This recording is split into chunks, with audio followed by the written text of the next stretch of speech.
Hello నమస్తే welcome to our channel. ఈ రోజు ఒక పొలిటికల్ అప్డేట్ తో మీ ముందుకు వచ్చాను. ఈ రోజు నాతో పాటు పొలిటికల్ అనలిస్ట్ జగదేవ్ గారు నాతో పాటు ఉన్నారు. సార్ తో మాట్లాడదాం. నమస్తే సార్. నమస్తే సార్, ముఖ్యమంత్రి నారా చంద్రబాబు నాయుడు గారు 2029 లక్ష్యంగా అంటే వచ్చే ఎలక్షన్స్ కోసం రెడీ అవుతున్నారు. అలాగే పార్టీ నేతలను కూడా సంసిద్ధం చేస్తున్నారని వార్తలు వస్తున్నాయి. ఈ నేపథ్యంలో కొడాలి నానికి అలాగే వంశీకి నో ఛాన్స్ అంటూ కూడా టార్గెట్ ఓన్లీ 2029 ఎలక్షన్స్ అంటూ కూడా వార్తలు వస్తున్నాయి. దీన్ని ఎలా చూడొచ్చు అంటారు? అంటే మళ్ళీ వంశీని కొడాలి నాని తీసుకుంటారు అనే కాన్సెప్ట్ లో అంటున్నారా? నో ఛాన్స్ అంటున్నారు. అంటే యాక్చువల్గా వంశీ కొడాలి నాని గారు వాళ్ళు మళ్ళీ ఎలక్షన్స్ కూడా పోటీ చేసే అవకాశం కూడా లేకపోవచ్చు. ఎందుకంటే ఇద్దరు కూడా ఎక్కడున్నారో తెలియదు.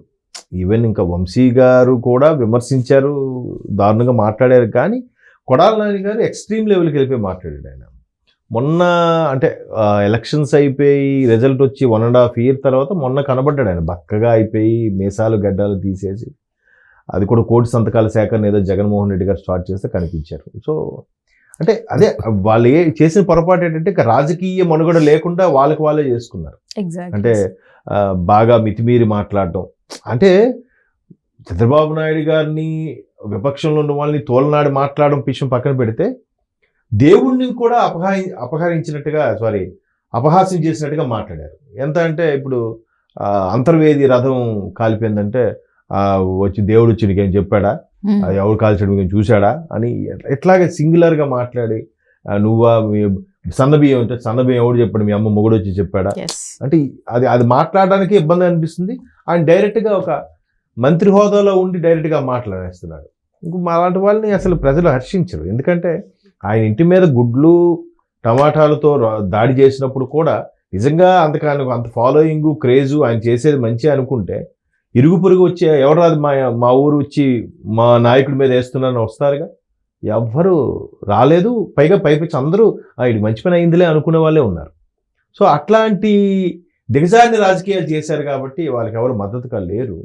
మోరోవర్ జగన్మోహన్ రెడ్డి గారు కూడా నెక్స్ట్ వాళ్ళకి సీట్ ఇస్తారు లేదు గ్యారంటీ లేదు. ఎందుకంటే ఆయన 2024కే ఇంచుమించు 70 మందిని ఎంతమంది మార్చేస్తాడు.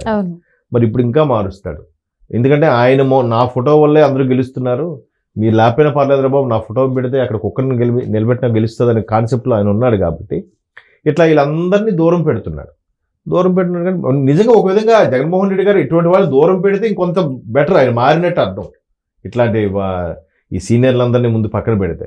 ఎందుకంటే వాళ్ళు కూడా చాలా బదనాం చేసేసారు ఆయన్ని. బహుశా ఆయన డైరెక్షన్స్ వీళ్ళు మాట్లాడారా లేదంటే వీళ్ళే రెచ్చిపోయి మాట్లాడారో ఆయన కళ్ళల్లో పడడానికి తెలియదు. కానీ మొత్తం మీద వైసీపీ అంతే మాత్రం చాలా బ్యాడ్ అయిపోయింది. నాయకులు కూడా బదనాం అయిపోయారు. కాబట్టి 2029 అంటున్నారు. అంతవరకు ఎలా ఉంటుందో పరిస్థితి చెప్పలేము.